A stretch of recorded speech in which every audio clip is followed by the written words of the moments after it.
I denne video fokuserer vi fortsat på livestreaming. Livestreaming det minder meget om traditionel broadcast af tv eller radio. Forbrugere af den datastrøm, der streames, de tuner typisk ind, det vil sige, de finder den rigtige internetadresse og påbegynder streaming fra den.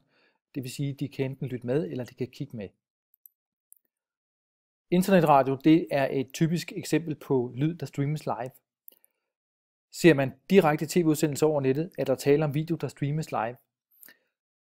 Man har ikke mulighed for at spole frem og tilbage i en livestream, men man forlanger som bruger mange gange en uafbrudt afspilning. Vil man spole frem eller tilbage i en livestream, eller sætte den på pause fra det samme sted, som man er på et senere tidspunkt, så er det typisk en metode at optage livestreamingen. Lidt ligesom man tidligere optog traditionel tv på video eller på radioen, eller måske via kassettebånd, hvis vi går helt tilbage. Der er tale om real-time interaktion, hvis brugerne skal udveksle lyd eller video i real-time, altså i princippet uden forsinkelser. Både med hensyn til IP-telefoni og videokonferencer, så ønsker brugerne typisk at udvikles data i real-time, altså uden forsinkelser. Og under real-time interaktion, der kan man naturligvis hverken spole frem eller tilbage, eller sætte det på pause, da alting det jo foregår med det samme uden direkte forsinkelse. For en livestreaming ting eller en real-time interaktiv netværks multimedia applikation, der er det utåligt med for store forsinkelser.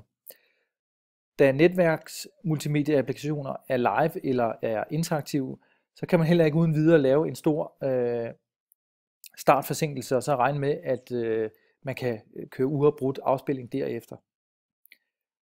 Netværks multimedia applikationer de bruger derfor typisk upålidelig transport, fordi det er hurtigt, og man kan sige, at pålidelig transport er selvfølgelig så i den sammenhæng for langsom.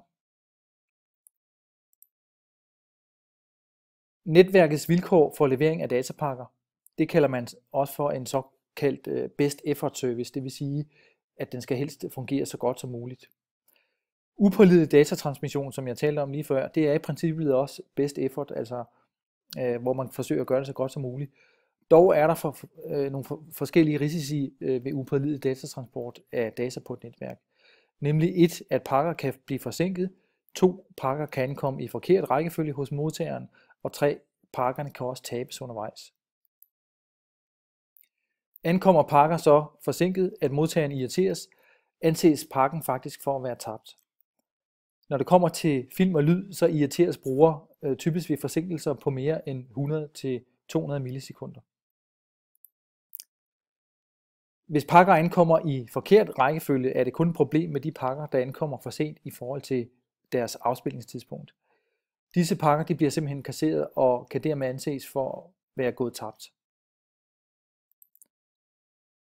For en programmør, der er ved at skrive en netværks multimedia applikation, så gælder det om at overvinde problemet med de her pakketab.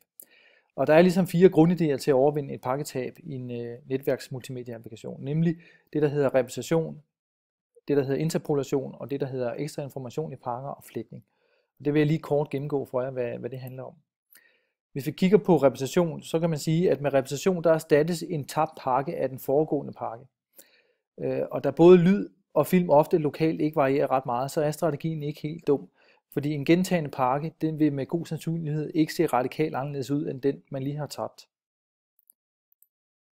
En anden mulighed, det er interpolation, hvor man kan sige, at med interpolation, der erstatter man en tabt pakke af et passende gennemsnit af de foregående og efterfølgende pakker. Der er mange måder at interpolere lyd og billeder på. Da lyd og film lokalt ikke varierer ret meget, er interpolation typisk et godt bud på indholdet af den tabte pakke. Pakkeinterpolation det giver typisk bedre brugeroplevelser end pakkerepræsentation, som jeg lige fortalte om for et kort øjeblik siden. Den tredje mulighed det er ved at tilføje ekstra information til pakker. Det kan man for eksempel gøre ved at skabe en lettere interpolation, hvis en pakke skulle gå hen og blive tabt.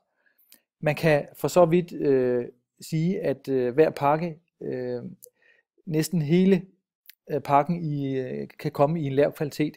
Det vil sige, at på den måde så oplever man egentlig, at den tabte pakke kun ses som en meget kortvarig kvalitetsforringelse. Altså det her med, at hvis man tilføjer hver pakke til den næste pakke i en lav kvalitet, så får den kun en meget kortvarig kvalitetsforringelse. Og den sidste mulighed, det er så fletning, hvor man altså opdeler afsenderpakkerne i mindre dele, og de flettes så til nye pakker inden afsendelse. Og modtager af flettepakker, de modtager så de indkommende pakker inden afspilningen. Og tabes en pakke undervejs, så vil det opleves som flere små tab frem for et stort tab. Det giver typisk en bedre brugeroplevelse, bedre end både interpolation og repetition.